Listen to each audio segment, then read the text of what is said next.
Thank you for taking the time to tune in with us. Here on Unclamped, we recognize that every patient and caregiver carries a story, each one shaped by unique experiences, challenges, and triumphs. Before we dive in, we want to take a few minutes to introduce ourselves so you can get to know the voices behind the mic, the journeys that brought us together here, and the passion that fuels this space.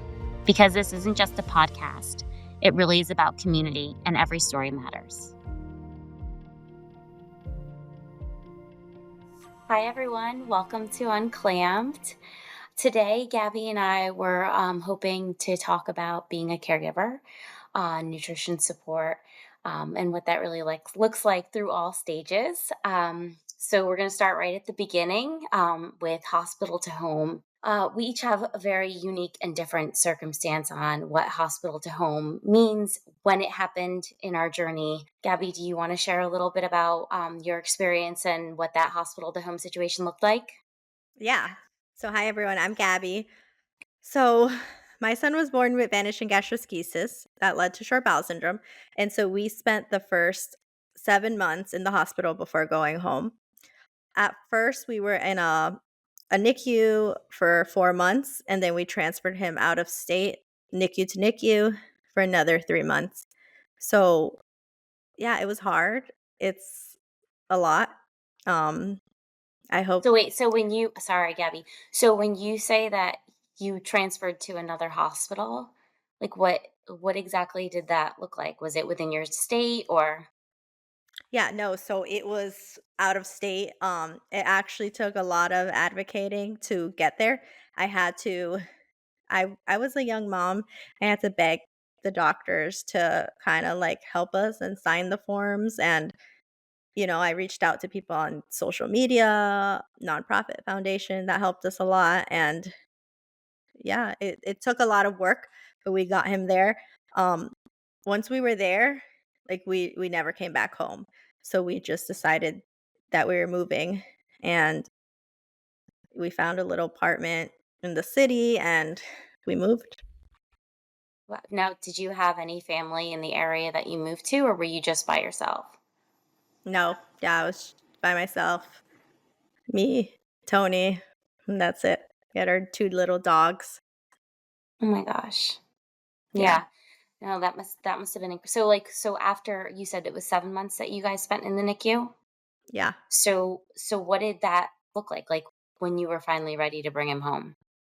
I was scared. Like, I remember I didn't want to come home. Like, I was comfortable in the hospital. We had our routine. We were fed. Like, I was really scared. I remember one of the nurses was like, "You need to stop. I know you're scared, but you're ready to go home." And I was like, "Ooh." And that was like kind of like I vividly remember that, and I was like, "All right." And we went home like a week later. That's awesome. Yeah. Yeah, sometimes you need like that little push, that nudge. Yeah, for me, it was a little different. I delivered a healthy baby girl. And, we went home, and just as the months progressed, things just didn't seem normal for us. And we were immediately assured, oh, you're just a first time mom. This is reflux. Everything's fine. And it wasn't really until 9 months when she aspirated that, they're like, maybe it's a little more than reflux. I'm like, yeah, maybe. And we kind of started our journey up. So at 9 months, she officially got her diagnosis of failure to thrive. And then at 13 months, she started on an NG tube, and we just progressed through all of the enteral ways that you can feed your child. Up until age 4. And that's when our nutrition support, like our parental nutrition support journey started, when she has a central line now. And it was scary because it was something we were always told, like, is the last resort, which I Yeah. mean, I agree with and I respect that. But when you're a parent and it's your last resort, that is like the least comforting thing that you can think of. Like, okay, I've reached like the end.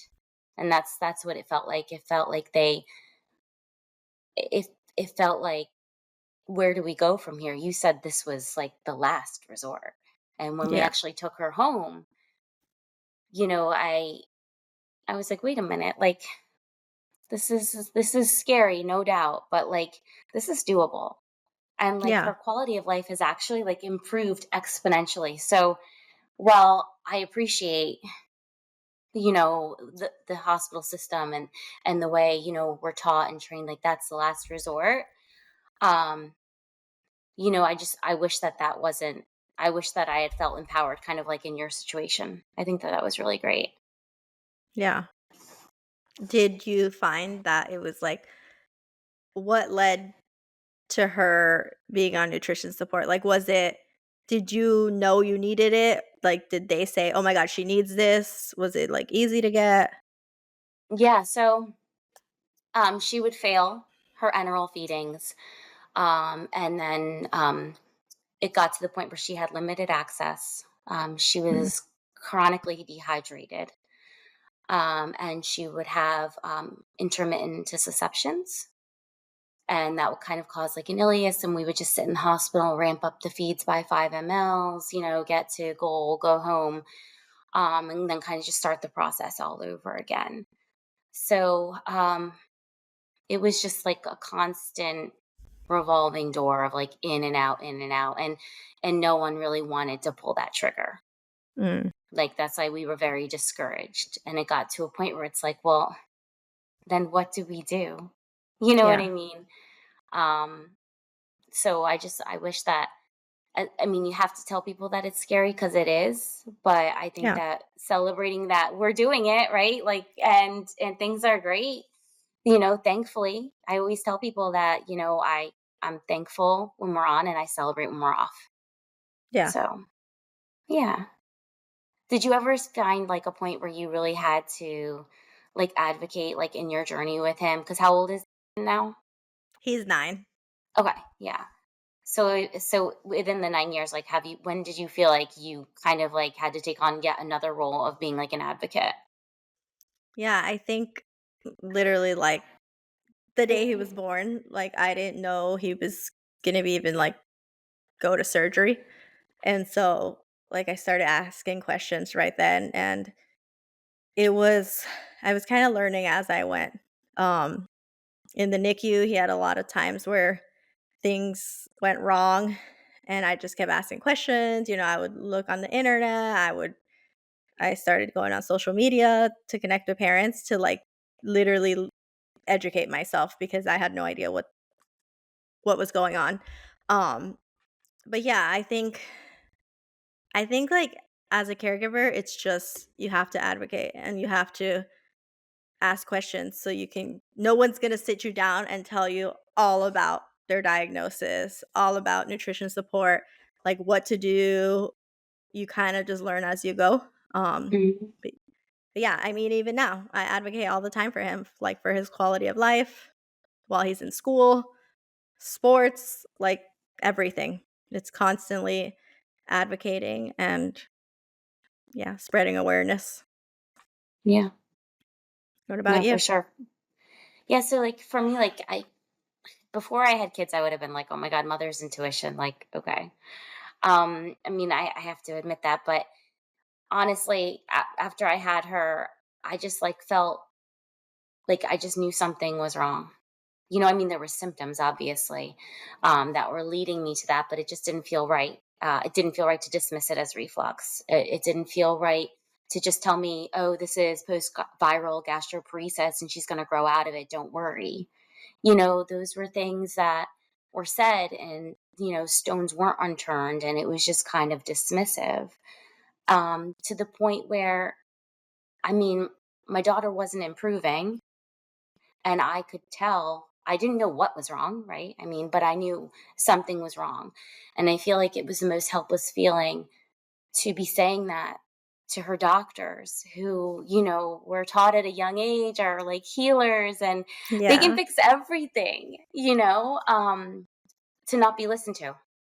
And if it was before I had kids, I was a fly under the radar person, but she just ignited something in me. And I was like, no, no, we need to work together. It wasn't you need to listen to me. It was we need to work together because I'm telling you something's wrong and you have to help me, yeah. you know? And that was a turning point for me. That's where things really changed.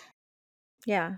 And, like, to me, that just, like, brings it back to, like, that doctor or that nurse that listened. Like, they've helped our kids so much, you know? Like, I Mhm. remember we had a bad surgery, like, post-op, and nobody believed me that something was wrong, and I kept telling all the nurses, I'm like, "Something is wrong," until, like, his surgeon came, and I was like, "Something is wrong," and he checked, and, like, 30 minutes later, he was going to surgery again. That's terrible. Yeah. And it's like those moments stay with you. Yeah. Like, I mean, I'm sure you had tons of emotions, but like that doesn't just go away. I mean, these are our kids, and these are moments that are like etched for us.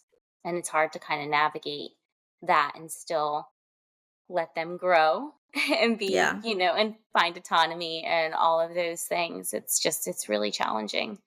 I mean, I know I can share a little bit about when we started transitioning to school. Like, I felt like that was one of the hardest decisions we could have ever made. Like, I mean, she has a central line. Like, what do we do? Like, can they handle this? How do we navigate? And thankfully, the state that I was living in at that time, had a very good system at getting the supports in place. But there was always that challenge of the nursing shortages and things like that that made it very hard to access the services that we were approved for. Um, but yeah, and because of that shortage, then I was fought with resistance. Well, maybe, she doesn't need it, or this, that, and the other. So I think that managing, identifying your child's needs, and then really being able to advocate for them and find a school district that will help and support you makes a huge difference, because I was scared to death to send her to school because I was just Yeah. worried about the germs. Yeah, I thought my son would never go to school. I was like, "No, I'm Yeah. never sending him to school." And then at 5, he went to school, and Hmm. it's been a journey, lots of advocating, but he loves school. Yeah. Yeah. I mean, truth be told, like, I give the moms that homeschool so much credit, because that is not me. Yeah. I mean, I just there's no way. I mean, I love my children dearly, but I am not that person, and I can own that. And I just wanted them to have the socialization.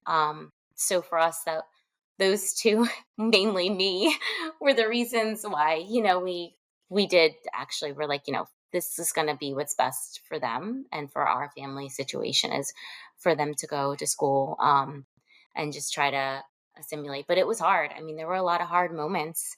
Olivia, I remember in first grade, she um she came home and she was really sad, and she's like, I don't want to wear my backpack at school anymore. And I was like, why? And she's like, well, we had a fire alarm and my backpack was beeping, and a little boy started pointing at me and saying that I was a bomb, and made everybody afraid. And like my heart just sank. Like, how do you prepare for that moment? Like, it's the thing that you always fear, like your kid being singled out. Yeah. um and again, that was like a transition, because that was like a moment where I had to teach her, like, it's okay. He's curious. And you didn't do it the right way. So, just ignore it. And then um, I started going into the classroom. This was like early, Okay. like K through third grade. After third grade, I was not allowed in the classroom. Her wishes. But at that point, but yeah, I would go in and I would read books that our infusion company at the time had made, to help children better understand what nutrition support is. And it just was really helpful, because it helped get all those hard work questions out of the way, Yeah. out the gate, so she didn't have to worry about them. What about What would you? you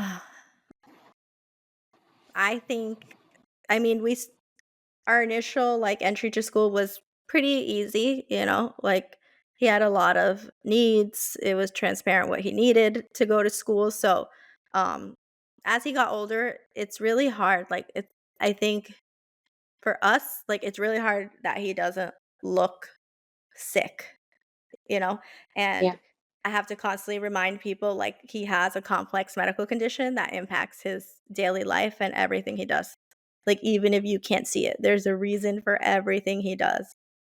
Everything Mm. everything he does, literally, there's Yeah. a medical reason behind it, and I think it's so hard for people to understand that. So that's the Mhm. hardest thing for us. I think for me, like, one thing that we've done that helps is we just schedule reminders for the school, for, everyone who's taking care of him at school, um, so it's not kinda something that gets forgotten anymore. It's like, "Here's our Mhm. scheduled reminder, and I'm gonna tell you about him again, and how important it is for him to have his accommodations and things to get through the school day."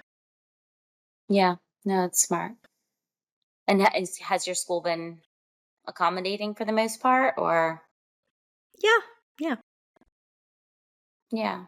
It's such a relief when you can find that balance.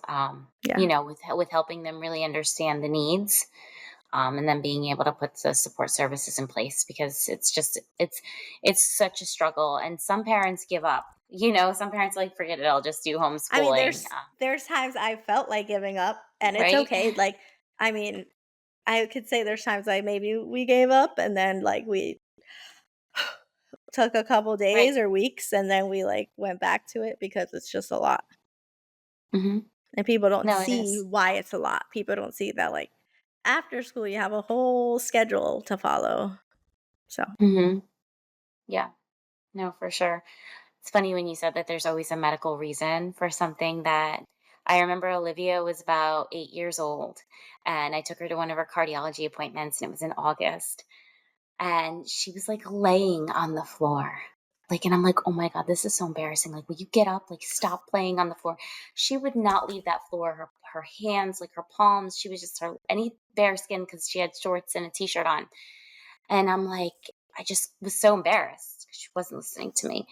And I was like, I'm so sorry. I don't know why she's doing this. And he was like, I know why. He's like, because she's really hot.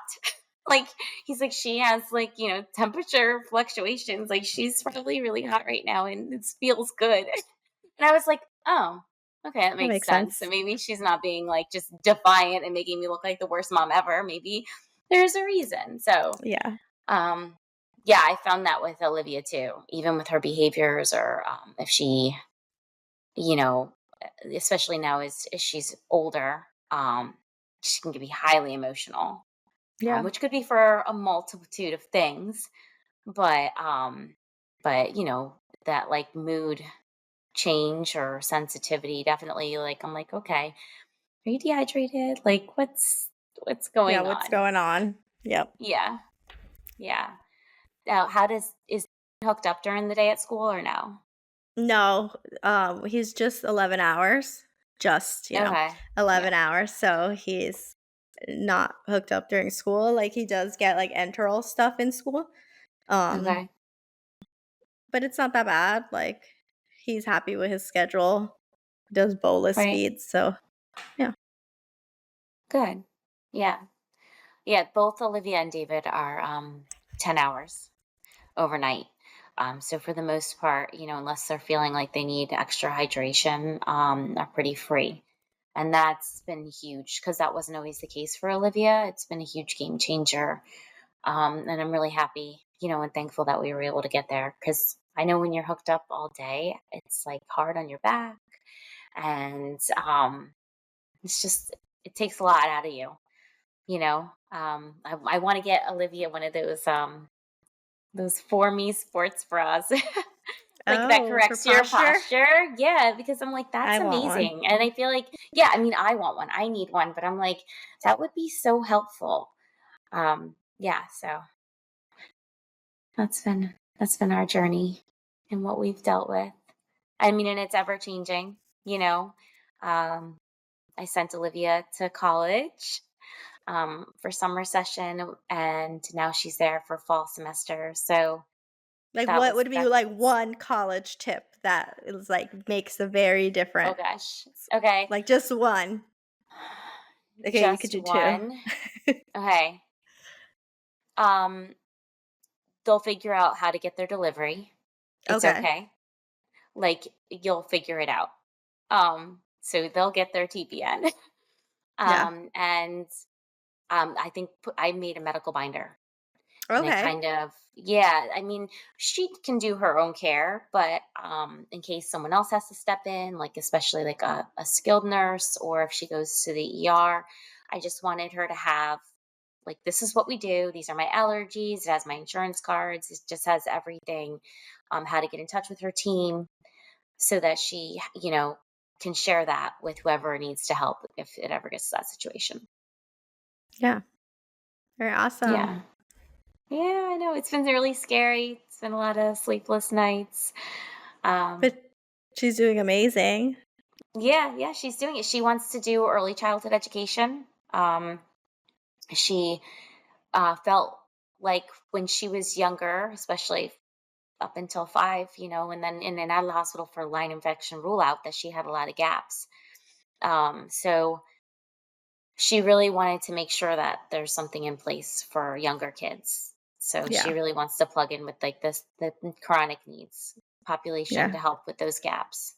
Well, I think, like, you have, like, I mean, since we met, you were always like, "Make sure those gaps get filled," and, like, that's what Hmm. made us have, like, a learning plan, like, for when he's out of school and, like, tutoring and this and that, so yeah. Yeah, no, it makes a big difference because I mean, they'll give you a plan, and when I say this, I mean that I know that they're doing the best intentions that they can. I mean, they don't know. Well, you kind of learn together, but they'll give you a plan of, like, PRN tutoring. But then when you need the tutor, no one signs up. So then you essentially don't get. That's been our experience anyway. So then you Mm, just don't get the service. So then I feel like, like you were, I think you were mentioning earlier before we got on the call about how they um they have it in place now, so it's not just on consecutive days or this yeah. that, right? Yeah. Yeah, yeah, that's how we have it, like, we do, like, private tutoring over the summer, but we have during the school year, if he misses a certain amount of days, no matter if it's consecutive or not, he gets tutoring, so that's Yeah, and I helpful. mean, I think that that's super helpful, and it's so important because that's how those gaps occurred for us. Is that she would be Yeah, out for an extended period of time, and then we would qualify for the lapse of days that she was out, and then seek services, and then by the time they were able to find someone, she was back in school. yeah.